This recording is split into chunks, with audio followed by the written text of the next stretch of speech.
Halo semuanya, hari ini kita kembali lagi di pembelajaran matematika. Nah, hari ini kita akan melanjutkan pembelajaran statistika. Nah, pembahasan yang akan kita pelajari hari ini, yang pertama ada diagram garis, lalu ada diagram lingkaran, dan penyajian data statistika menggunakan komputer. Yang pertama, yaitu diagram garis. Diagram garis umumnya digunakan untuk menyajikan data yang diperoleh dari waktu ke waktu secara berkala atau teratur dengan interval waktu tertentu. Misal, data rata-rata nilai ujian nasional suatu sekolah dari tahun ke tahun, lalu suhu badan pasien demam berdarah setiap jam, berat badan bayi setiap bulan, jumlah wisatawan mancanegara yang berkunjung ke Indonesia dari tahun ke tahun. Jadi kalau secara garis besarnya, diagram garis itu biasanya digunakan untuk penyajian data yang berkaitan dengan waktu, tetapi tidak menutup kemungkinan bahwa diagram garis juga digunakan untuk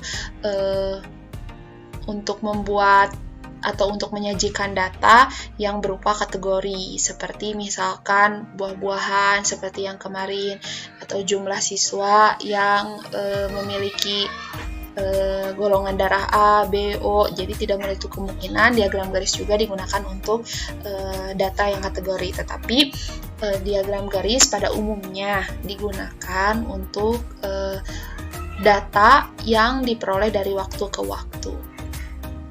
Nah, misal membuat diagram garis tentang perkembangan suhu badan pasien demam berdarah dapat dilakukan dengan langkah-langkah berikut. Yang pertama, kita membuat sumbu mendatar untuk data waktu dan sumbu tegak untuk data suhu badan. Jadi seperti ini. Jadi kita siapkan dulu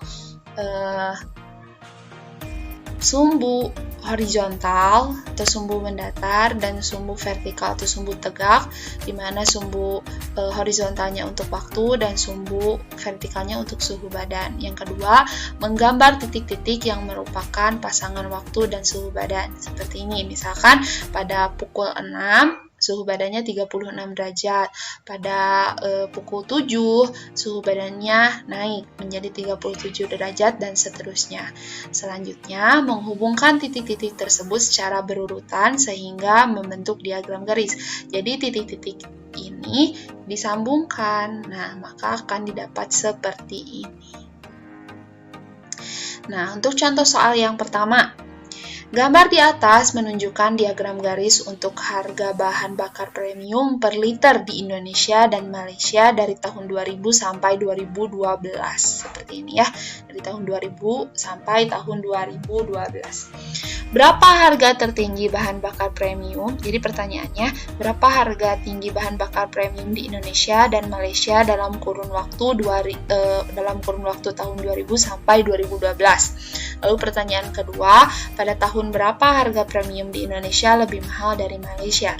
Untuk menjawab pertanyaan yang pertama, jadi untuk bahan bakar yang tertinggi, harga bahan bakar premium tertinggi di Indonesia dan Malaysia dalam kurun tahun 2000 sampai 2012. Yang pertama, untuk Indonesia, harga bahan bakar premium tertinggi ada pada tahun 2006. Ya, untuk Indonesia pada tahun 2006, yaitu sebesar 6.200 per liter. Sedangkan untuk Malaysia terjadi pada tahun 2012.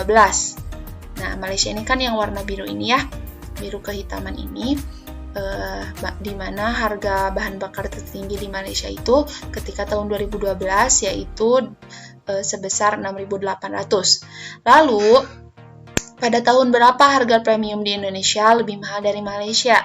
Jadi kan biasanya kan grafik untuk Indonesia ini yang warna merah, warna pink ini ya, selalu lebih rendah dari Malaysia harga bahan bakarnya. Malaysia tuh lebih tinggi atau lebih atas dari diagram garis Indonesia. Nah, pada tahun berapa harga bahan bakar di Indonesia lebih tinggi dari Malaysia? Yaitu yang ini ya, di mana harga bahan bakar Indonesia lebih tinggi dari bahan bakar Malaysia pada tahun 2006, yaitu 6.200, sedangkan di Malaysia itu hanya 5.800 pada tahun 2006 tersebut. Lalu untuk contoh yang kedua, daftar berikut adalah data posisi cadangan devisa negara dalam miliar dolar AS tahun 2006 sampai 2011. Buatlah diagram garis berdasarkan data tersebut dengan skala pada sumbu tegak adalah satu satuan mewakili 20 miliar. Data dibulatkan ke miliar dolar terdekat. Nah, ini misalkan data tabelnya. Lalu kita buat diagram garisnya, maka akan didapatkan seperti ini. Di mana pada tahun 2006 yaitu 40,7. Jadi 2006 sekitar di sini ya 40,7. Untuk 2007 54,6 di sini. Setelah kita kasih titik-titiknya, sambungkan titik-titik tersebut sehingga membentuk diagram garis. Hasil analisis dari grafik ini maka didapatkan seperti ini. Pergerakan posisi cadangan devisa negara dari tahun 2006 sampai tahun 2011 dapat diketahui dengan memperhatikan naik turunnya grafik ini ya. Jadi grafik di sini ternyata tidak selalu naik, tetapi ada turunnya atau mengalami penurunan. Devisa negara mengalami penurunan pada tahun 2007 sampai 2008. Jadi kan yang awalnya naik pada tahun 2007 ke 2008 ini mengalami penurunan dan naik kembali pada tahun 2008 sampai 2011. Jadi di tahun 2008 ke 2011 ini mengalami kenaikan kembali. Nah, kenaikan paling tajam atau signifikan terjadi pada tahun 2009 sampai 2010. Jadi yang paling tinggi kenaikannya itu dari 2009 ke 2010. Nah, jadi kan kita bisa analisis ya dari grafik yang disajikan ini. Berdasarkan keadaan tersebut, dapat diperkirakan atau diinterpretasikan bahwa cadangan devisa negara pada tahun 2012 cenderung akan mengalami kenaikan. Karena apa? Karena di sini pada tahun 2008 sampai 2011 selalu mengalami kenaikan. Jadi tidak menutup kemungkinan untuk tahun 2012 grafiknya itu akan cenderung mengalami kenaikan. Nah, untuk contoh soal yang ketiga. Jadi kan kalau tadi dijelaskan bahwa diagram garis itu biasanya digunakan untuk yang berkaitan dengan data waktu.